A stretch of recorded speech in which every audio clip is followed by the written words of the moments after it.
नमस्कार दोस्तों, the study zone में आप सभी का स्वागत है। आज के इस 10 मिनट शो में हम बहुत ही महत्वपूर्ण टॉपिक भारतीय संविधान के विदेशी स्रोत देखने वाले हैं, जो कि सभी प्रकार के कॉम्पिटिटिव एग्जाम के लिए बहुत ही महत्वपूर्ण है। तो चलिए वीडियो स्टार्ट करते हैं। तो सबसे पहली चीज जो हमें समझनी है वो ये है कि जब हम विदेशी स्रोतों की बात करते हैं तो अक्सर लोगों को लगता है कि हमारा संविधान बस एक कट कॉपी पेस्ट है। हाँ, मतलब जब भी हम लिस्ट पढ़ते हैं देशों की तो दिमाग में यही सवाल आता है कि क्या हमने सब कुछ बाहर से ही ले लिया? क्या हमारा अपना कोई मूल आधार नहीं है? बिल्कुल। और एग्जाम में ना इसी उलझन पर सवाल बनता है। अगर हम संविधान के सबसे मुख्य आधार या सबसे बड़े प्रभाव की बात करें तो वो कोई विदेशी स्रोत नहीं है, बल्कि वो हमारा अपना भारतीय शासन अधिनियम 1935 है। अच्छा, 1935 मतलब आजादी से पहले वाला अंग्रेजों का कानून। जी हाँ। अगर हम एग्जाम ओरिएंटेड फैक्ट की बात करें तो संविधान के कुल 395 अनुच्छेदों में से लगभग 250 अनुच्छेद सीधे तौर पर या बस थोड़े से बदलाव के साथ इसी 1935 के अधिनियम से लिए गए हैं।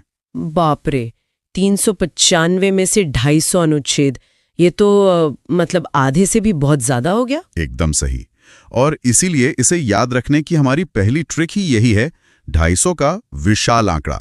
जब भी परीक्षा में सबसे बड़ा प्रभाव या मुख्य स्रोत पूछा जाए तो बिना कुछ सोचे सीधा 1935 का अधिनियम टिक कर देना है। ये तो बहुत ही बढ़िया और सीधा फैक्ट हो गया। अब मुझे बताइए कि परीक्षा में सबसे ज्यादा कंफ्यूजन कहाँ होता है, क्योंकि बहुत सारे देश हैं। देखिए, सबसे ज्यादा गड़बड़ होती है अमेरिका और ब्रिटेन के बीच। दोनों ही बड़े लोकतांत्रिक देश हैं, तो इन दोनों को अलग अलग याद रखने के लिए हमें कुछ ट्रिक्स का इस्तेमाल करना होगा।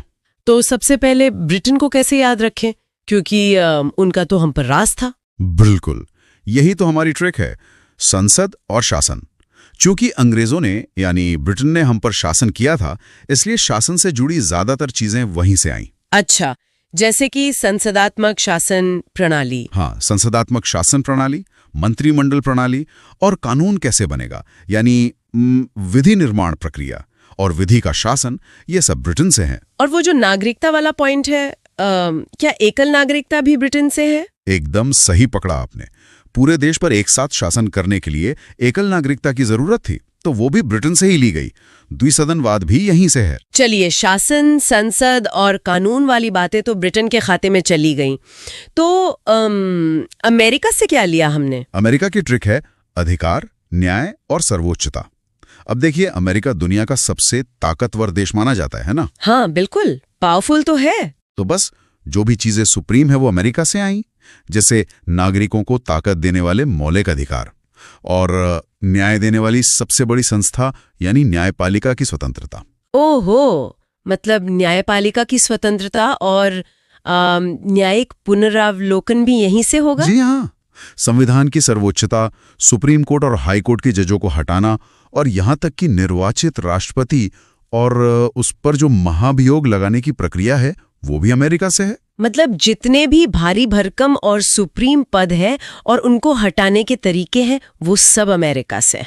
और क्या पैसों का मामला भी अमेरिका से है? हाँ, वित्तीय आपात भी अमेरिका से है।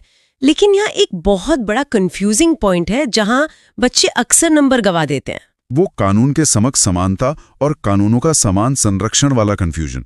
मतलब ये दोनों सुनने में एकदम एक जैसे लगते हैं। बिल्कुल वही। देखिए, अगर परीक्षा में पूछे कानून के समक्ष समानता, तो उत्तर होगा ब्रिटेन। अच्छा, समानता ब्रिटेन से। और संरक्षण? और अगर पूछे कानूनों का समान संरक्षण तो उत्तर होगा अमेरिका। ट्रिक याद रखिए, संरक्षण यानी प्रोटेक्शन, और प्रोटेक्शन कौन देगा? जो ताकतवर देश है, यानी अमेरिका। अरे वाह, प्रोटेक्शन देगा ताकतवर देश अमेरिका, ये तो एकदम दिमाग में बैठ गया। अब आगे बढ़ते हैं। राष्ट्रपति से जुड़े प्रावधान अमेरिका से हैं, पर उनके चुनाव का जो तरीका है वो कहाँ से है? इसके लिए हमें जाना होगा आयरलैंड के पास। आयरलैंड से हमने 3 बहुत महत्वपूर्ण चीजें ली हैं। पहली, नीति निर्देशक सिद्धांत।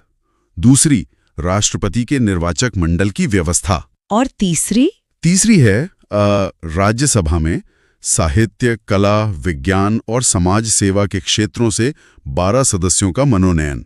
अच्छा, तो इन तीनों को याद रखने की कोई ट्रिक?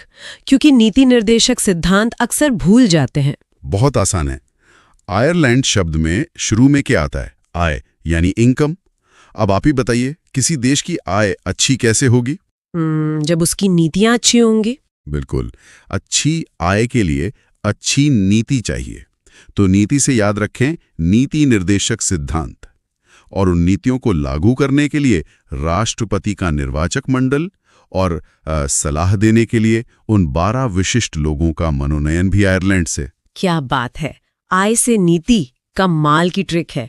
तो फिर ऑस्ट्रेलिया से क्या क्या लिया गया है? ऑस्ट्रेलिया की ट्रिक है आस यानी होप।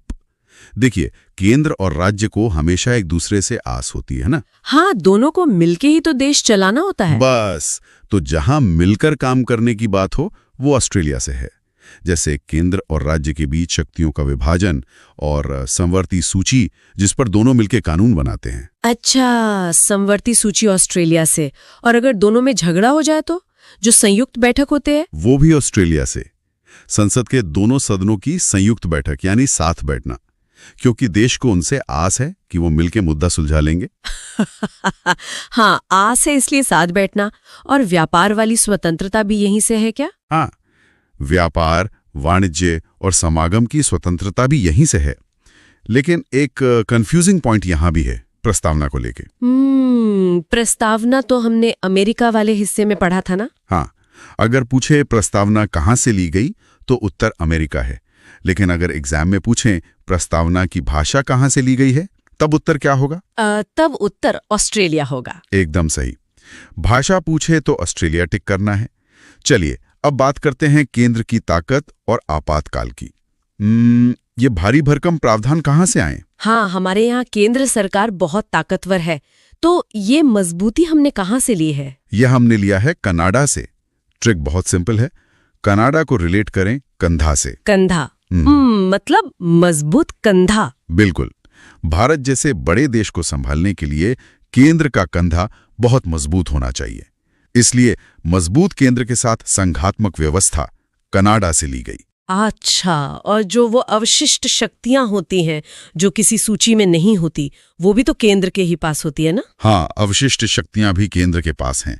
और राज्यों में जो राज्यपाल की नियुक्ति होती है, जो कि केंद्र की ताकत का ही हिस्सा है, वो भी कनाडा से ही ली गई है। चलिए, मजबूत कंधा मतलब कनाडा। और आपातकाल, जब इमरजेंसी लगती है तब क्या होता है? आपातकाल के दौरान राष्ट्रपति को मौलिक अधिकार निलंबित करने की शक्ति मिल जाती है, और ये हमने जर्मनी से लिया है। इसे कैसे याद रखें? जर्मनी का कोई खास कीवर्ड है ना? जर्मनी शब्द में ध्यान से देखिए, एक शब्द छुपा है, जम, यानी फ्रीज हो जाना। अरे हाँ, जम। तो जब आपातकाल लगता है तो हमारे सारे मौलिक अधिकार क्या होते हैं? वो जम जाते हैं, सस्पेंड हो जाते हैं। तो मौलिक अधिकारों का जम जाना मतलब जर्मनी। हाँ, अधिकारों का जम जाना बराबर जर्मनी। लेकिन एक सेकंड, हमने वित्तीय आपातकाल भी तो पढ़ा था। यही तो एग्जामिनर की चालाकी है। इसे क्लियर रखिएगा। वित्तीय आपात यानी पैसों का मामला अमेरिका से, लेकिन आपातकाल में मौलिक अधिकारों का स्थगन पूछे तो वो जर्मनी से। एकदम स्पष्ट हो गया। अब मुझे लगता है हमारे पास बस कुछ छोटे छोटे लेकिन बहुत स्कोरिंग पॉइंट्स बचे हैं। हाँ, जैसे दक्षिण अफ्रीका। यहां से हमने संविधान संशोधन की प्रक्रिया और राज्यसभा के सदस्यों का निर्वाचन लिया है। संविधान में संशोधन, इसकी ट्रिक क्या होगी? क्रिकेट तो देखती होंगी आप? हाँ, बिल्कुल। दक्षिण अफ्रीका की क्रिकेट टीम हमेशा वर्ल्ड कप में अहम मौके पर हार जाती है। तो हम क्या कहते हैं? हाँ, कि उन्हें अपने खेल में बहुत बड़े संशोधन की जरूरत है। हाँ, खेल में संशोधन की जरूरत है। तो संविधान संशोधन दक्षिण अफ्रीका से आ गया। और हाँ, राज्यसभा में सदस्यों का जो निर्वाचन होता है ना, वो भी यहीं से।